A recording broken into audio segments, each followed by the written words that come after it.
Hello everyone, সবাই কেমন আছো? আশা করি সবাই খুব ভালো আছো। আজকে তোমাদের সাথে কিছু কথা শেয়ার আর কিছু কথা ক্লিয়ার করতে এসেছি। তবে আগেই বলে দিই, মা মনসার কাছে পুজো ওই ঘটনা 2-3 দিনের মাথাতেই আমি দিয়ে দিয়েছিলাম, কিন্তু তোমাদের সাথে রিলটা শেয়ার করতে একটু দেরি হয়ে গেল। এবার আসে আসল কথাতে। আমি একটা জিনিস কিছুতে বুঝতে পারি না, কিছু মানুষ আছে 1-2 মিনিটের ভিডিও দেখে সেই মানুষটার ব্যাপারে একটা রায় বানিয়ে নেয়, তারপরে কিছু করা মন্তব্য কমেন্ট করে নিজের পরিচয়টাও দিয়ে যায়। কেন করে আমি সেটাই বুঝতে পারি না। আর কিছু মানুষ আছে যারা সত্যিকারের হেল্প করে, যে দিদি এটা করো না, বা পরের বারে যদি এরকম কোনো পরিস্থিতি পড়ো তাহলে এই কাজটা করো, তোমার হেল্প হবে। আমি সত্যি তাদেরটা অ্যাপ্রিসিয়েট করি। ভুলটা স্বীকার করতে প্রবলেম নেই, কিন্তু তুমি তাকে সে তার নিজের ভুল বোঝা সত্ত্বেও তার গায়ে নুনের ছেটা দিয়ে যাচ্ছ, এটা কেন করো এটাই বুঝতে পারি না। তোমার কাছে এটা আমি এক্সপেক্ট করছি না। করেছো সেটা তোমার ব্যাপার, তোমার রাইট আছে, তুমি করেছো। পাবলিকলি আমি একটা জিনিস পোস্ট করছি, করতেই পারো, বাট এটা করে নিজের পরিচয় দেওয়া ছাড়া আর কিছু উপকার তোমার হচ্ছে না। এবার বলি যে ঘটনাটা হয়েছিল সেটার ব্যাপারে। প্রথমত, সাপ এই শব্দটাতেই না বেশিরভাগ মানুষ ভয় পায়, যারা গ্রামে থাকে না তারা বেশি ভয় পায়। তাই কাছে গিয়ে কী সাপ সেটা চেনা তো দূরস্থ, যখনই শুনেছি সাপ ঘরের ভিতর থেকে প্রচণ্ড ভয় পেয়ে গেছিলাম।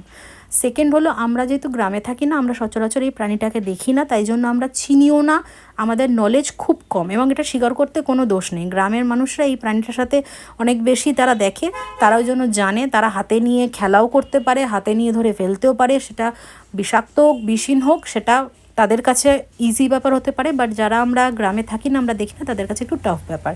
সত্যি কথা হলো এটা।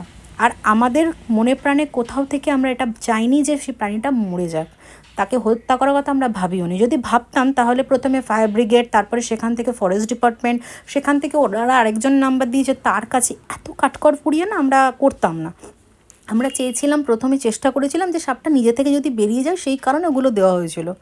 এবার সেই ক্ষেত্রে ভুল হয়ে গেছিলো, কিন্তু আমরা ঘর থেকে সেই জিনিসটা হিট স্প্রে করিনি। এটা বহুবার বলেছি, না আমরা করতে বলেছি, না আমরা করিনি। এবং পুরো টাইমটা 2 ঘন্টার ওপরে ওখানে যা চলেছিল সেটা তোমাদের সাথে শেয়ার করা সম্ভব নয়।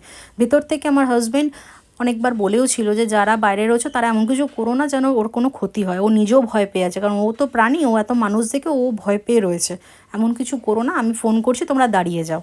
এবার বাইরে যারা রয়েছে তারাও একটু ভয় পাচ্ছিলো, তারা ভেবেছিল যে ওটা স্প্রে করলে মেবি হয়তো চলে যাবে, কিন্তু না, ভাবনাটা ভুল হয়েছিল। কিন্তু সেটা আমি অনেক আগেই তোমাদের সাথে বলেওছি, বাট ওই কিছু মানুষ তো বুঝতে পারে না কথা, তাদের কমেন্ট করে অন্যকে হার্ট করাটা হলো তাদের মূল মন্তব্য। আর এখানে আরেকটা কথা বলে দিই, মা মনসাকে পুজো দেওয়ার ব্যাপারে অনেকে কমেন্ট করেছো। ঠাকুর না তোমাদের মতো এভাবে জাজ করে না, ঠাকুর মনের ব্যাপারটা দেখে জাজ করে।